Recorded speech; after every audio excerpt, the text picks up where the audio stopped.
So welcome back to another episode, and taking advantage of Andrew being here for the week, we decided to do another episode. Not on games we love, but on games you hate, and one that I hate. This is all about Andrew's hate for some video games as he grew up. We grew up in the same street, and some of these are my fault. And that is what's so funny. This is an episode 30 years in the making. Quite honestly, we're going all the way back to the past. And yeah, it's so crazy. We've been playing these games and reliving them again, and we still dislike them.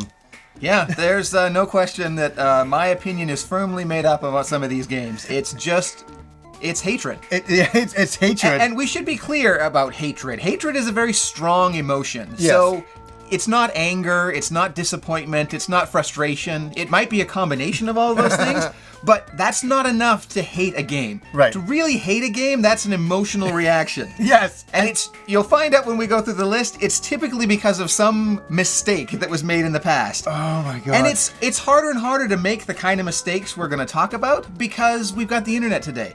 We can look up reviews, we can talk to our friends. It's a much bigger industry than it used to be, so we know what we're getting.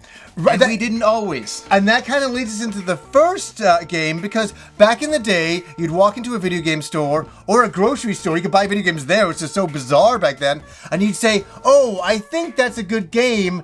And that's what happened here. You can take us in and I'll show them. You can get burned by the box art, but I don't even think that's true of the next one. Oh, no. So the first game on my list takes us back probably more than 30 years now. And it is the absolute masterpiece known as Zillion 2, the Tri-Formation.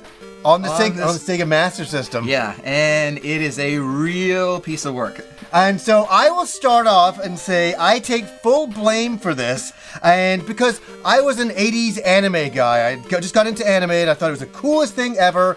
And I used to buy New Talent magazines, and I had all these posters all over my room about this show called Zillion, and I had never seen it. You can get anime like you can today, and I had these posters, and I thought, wow, this looks amazing. It looks so cool with these robots and this gun that they have, the Zillion gun. That's about all I knew about it. And I was really jealous because you got a Sega Master System before me, and so I went into Save On Foods, and I saw this right up here. I'm going to just put it right up, and I'm like, oh my god, there's Zillion. There's a Zillion video game over here. This is fantastic. So when you were asking me for recommendations about what to buy in the machine, I'm like, Andrew, you got to get Zillion. You got to get Zillion. And it was a selfish thing because I wanted to play it because I couldn't. So I'm like, I can, live vicariously through Andrew. And then... And let me be clear, despite the rumors, I didn't get every game. So it mattered which game I got because I was not getting them all the time. The one advantage I had, we've talked about it on the show, was that my dad traveled a lot to the US for work. Yeah. So he was able to get the titles that we were interested in before anybody else. But he wasn't coming home with arms full of games. No. So when I had to save up my allowance to buy a game, it was still a big deal. And when Johnny talked me into getting Zillion 2, that was one of these very rare circumstances where you knew within 30 seconds that this was a mistake, that this was a raging disaster.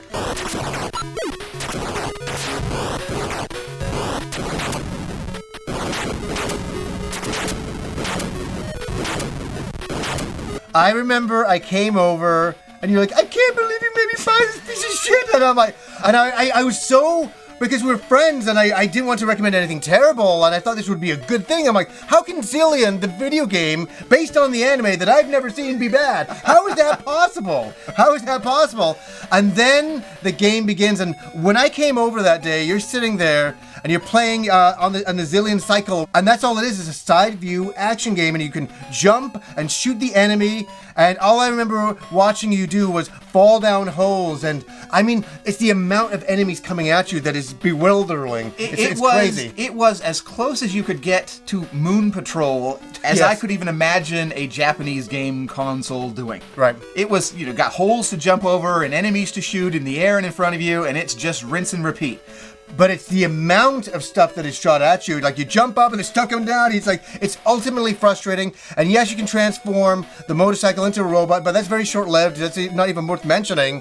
And then you get into the second level, and it's more. Then you get off the motorcycle. Eventually, if you can get past all that stupidity, you do get to wander around on foot in the next level. But nobody cares at that point. You're kind of the first level. I mean, for anybody designing a first level out there, don't make it as like insane as Zillion is. It kills the player instantly. It makes you ultimately super frustrated in the first, as you said, 30 seconds. And you're done. And then you don't care anymore. Yeah, you're out. You're done. And as much as I tried to get my money's worth out of that, I never got past this. Oh no, I did get past the second level one time, and it's just more of the same.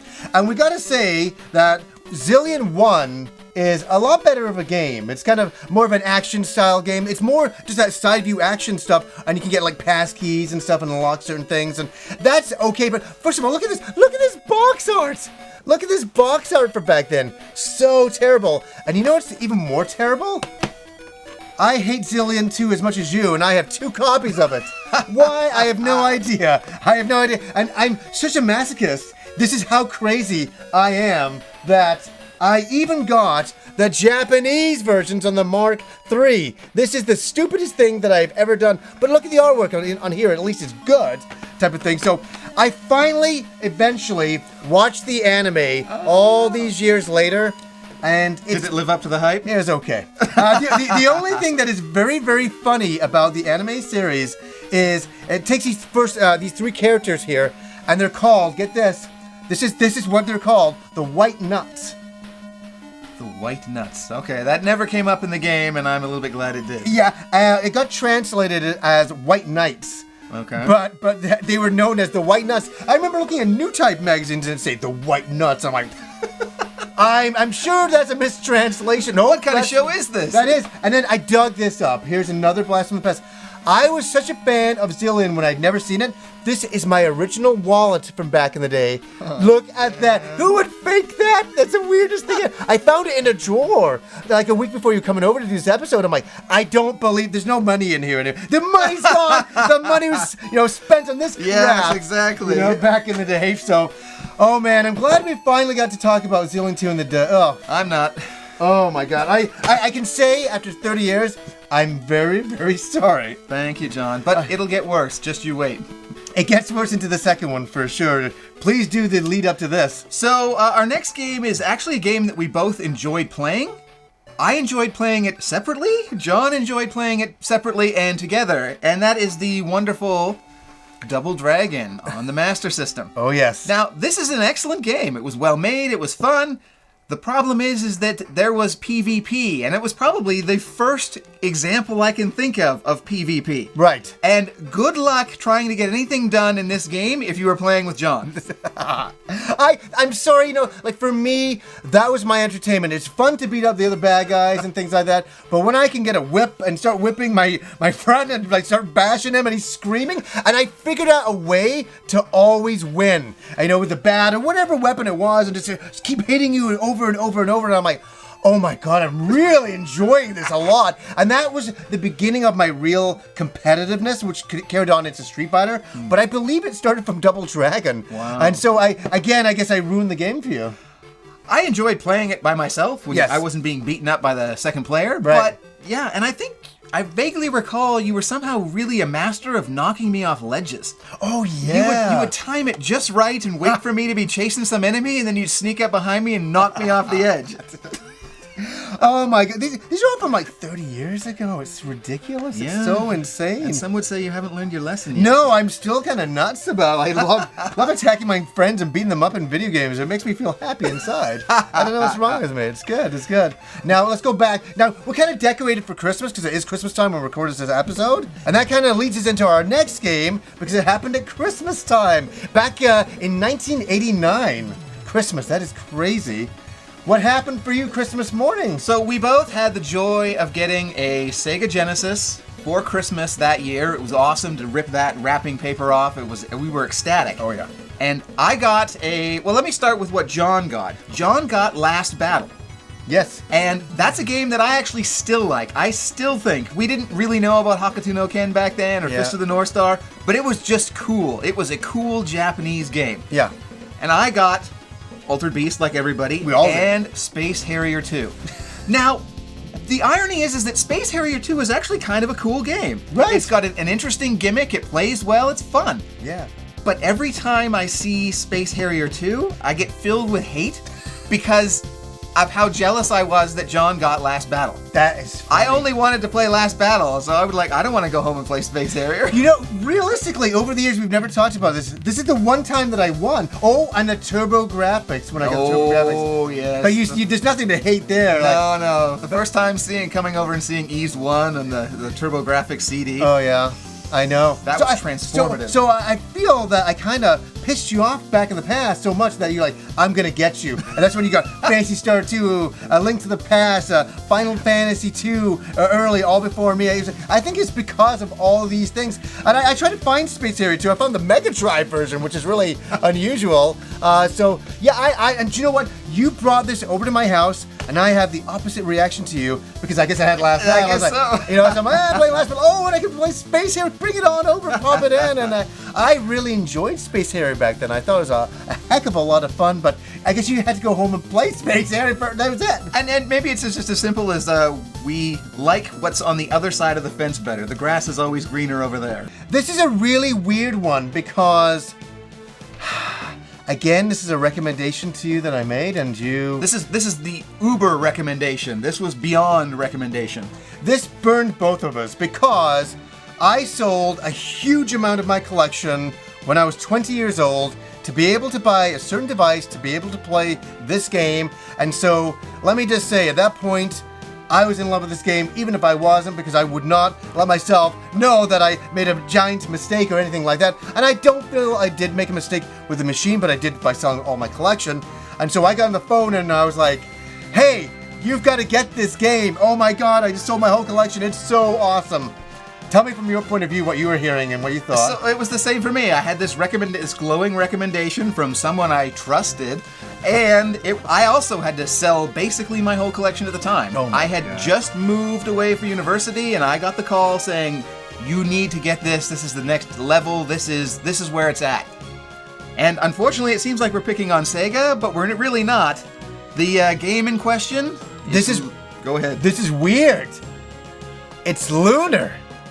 And let me say, I love this. It's a great RPG, but the problem is that I built it up too much, did I? Pretty much, yeah. I mean, there was Yeah. no way anything could have lived up to the hype of having to sell your whole collection. Right. Back when I needed the money to be able to buy the Sega CD with Lunar. There was no other way. I didn't have a job. I was still in school. Yeah. So there was no way that Lunar could have lived up to what it cost me to get to it. Right. So when did you start playing it, and what moment did you suddenly go, oh my God, I'm so mad? It was really quick. I mean, when I first turned it on, this probably would have been 94. Yeah. And the colors on the Sega CD didn't really look all that great to me. I remember it being kind of green or brown.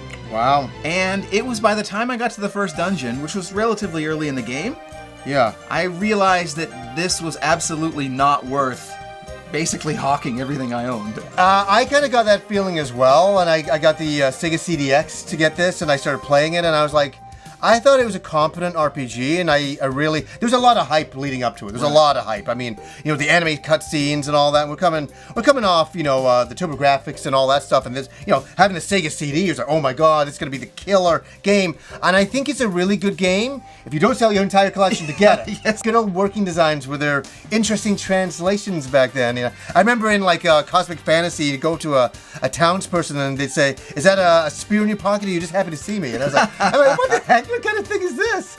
Working designs really were doing a great job back then, translating these esoteric Japanese RPGs. They were the only ones doing it. They were the only ones doing it, so we loved it. I had no problem with that.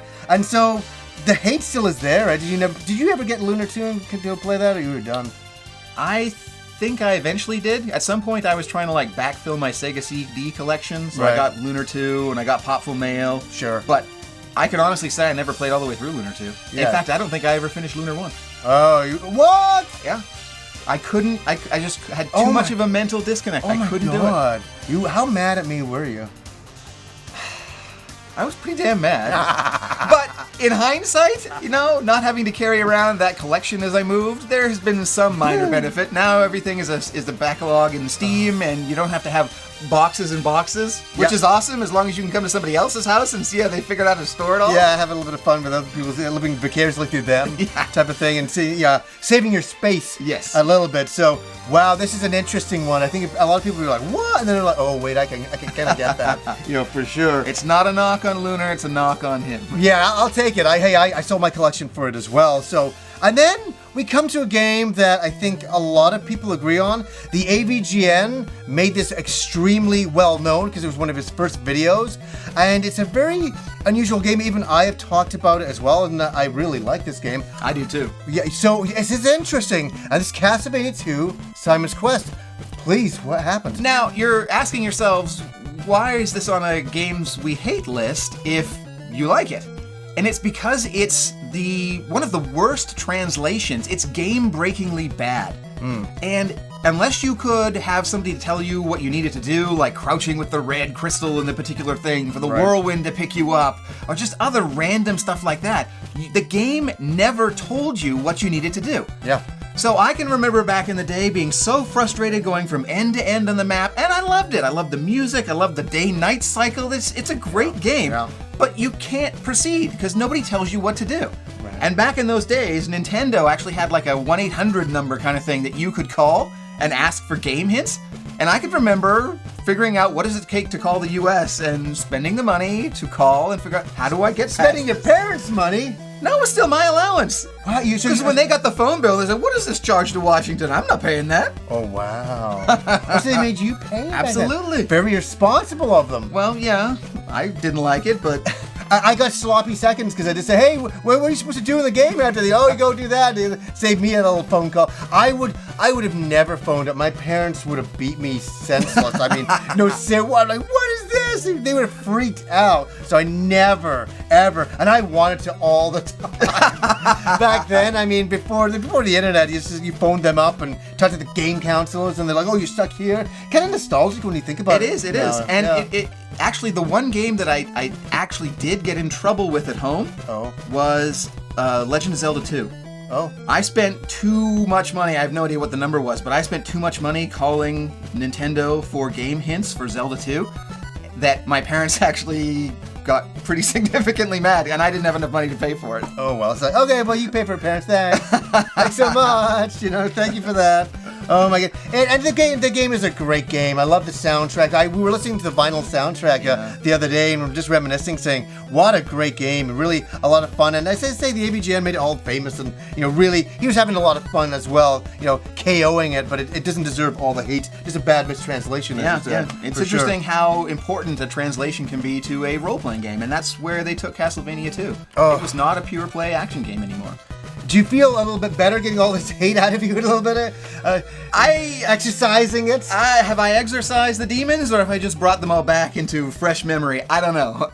Well, we had to revisit some more demons today, and this is the game that I absolutely hate, and it's a game that we played together, and we went to see a small movie in 2004 called The Lord of the Rings, The Two Towers. And maybe you've heard of it. Maybe you've heard. It's a small indie flick, small up-and-coming director, Peter Jackson. Never amount to much, I don't think, for sure. And so we went to see the movie, and we loved the movie. We thought it was really great. And when we got out, you suggested going over to Blockbuster Video to rent the video game that was on the GameCube. I said, I don't know, Andrew. I don't want to play video game adaptations of movies. I don't think I want to do that. I don't like that sort of thing. It's not my style. I play mostly Japanese RPGs and fighting games, god damn it. But you're like, no, it'll be fun. Let's go and relive that adventure. And I thought, you know what? Let's go and do that. That'll be kind of fun. Okay, let's do it. Do something different. So we went, and I had to go and buy this off eBay, and I got it for $10 with shipping. And I was too lazy even to get just a regular version of the game. I wouldn't even pay any more money for that. So I got the Player's Choice version of The Lord of the Rings, The Two Towers on the GameCube here. Look at this. Looks kind of cool. It was up on the shelf at Blockbuster Video. So I put my money down, I rented the game, we got home to my little crappy apartment up the road, and we both sat on the floor, looking up at the screen, and it began, and all of a sudden, basically the Lord of the Rings movie recap starts playing, and I'm like, okay, well, how do we get past this? I'm hitting the start button. Nope. they make you watch it. And I can't show this because they'll probably get flagged for copyright because it was the actual movie of the first one giving a recap. And I'm like, okay, fine. And then the game finally begins, to little fanfare for me. It's just a hack and slash style of game, and it begins at the beginning of Lord of the Rings, and you're just hacking up demons. And the controls are so terrible, you're getting swarmed with so many enemies, the graphics are so muddy and horrible, and I automatically just went into rage mode. I hated it to begin with. I'm like, this is the worst of the worst. I'm like, I can't stand this. And you kept saying, no, we gotta keep going. And so we kept playing, and then we were playing it today. Anything you want to add to that? No, it's all pretty accurate. Yes. They tried, they've got a blocking mechanism or a parrying mechanism, they've got light attacks and hard attacks, but you're swarmed, so it's really difficult to see when an attack is being telegraphed to parry it because they're coming from all around you. So you end up just button mashing and hoping for potion drops. It's not an elegant experience. Hoping for the best. It's really a hack and slash, and you just feel you have no control. It's out of your control, and it's just cheap. It's a cheap cash-in for a video game company, EA Games, to make a game based on Lord of the Rings just after the movie came out, just to get that money from people like us. Mostly you, because you made me do this. I didn't want to do it. We were playing it today, and I felt the same rage from like 15 years ago. You're just bashing on enemies. There's no elegance to this game at all. There's no fun. You just feel like you're just moving your character around and hitting a button, and enemies are swarming you, as you said, from all sides.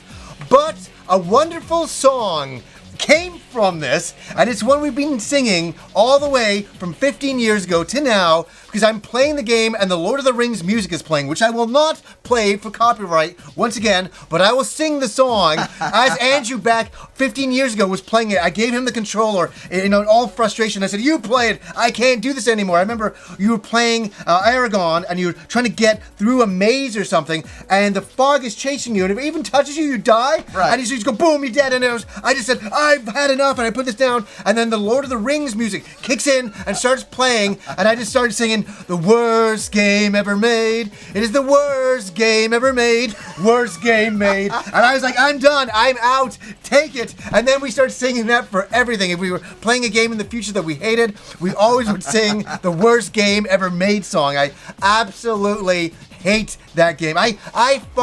You'll never see me do this.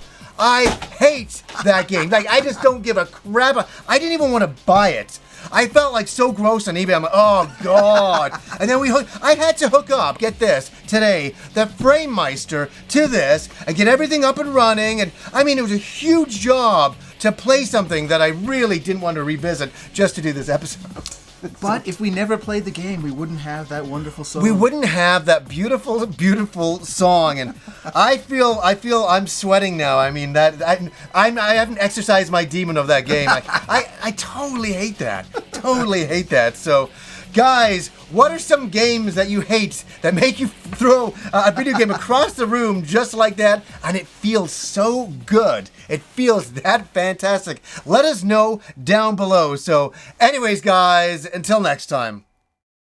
Worst game ever made. It was the worst game ever made. Worst game made. We got that. We sang it the way we sang it all those years ago. I can't believe we're going to have that recorded forever in YouTube. It'll be somewhere.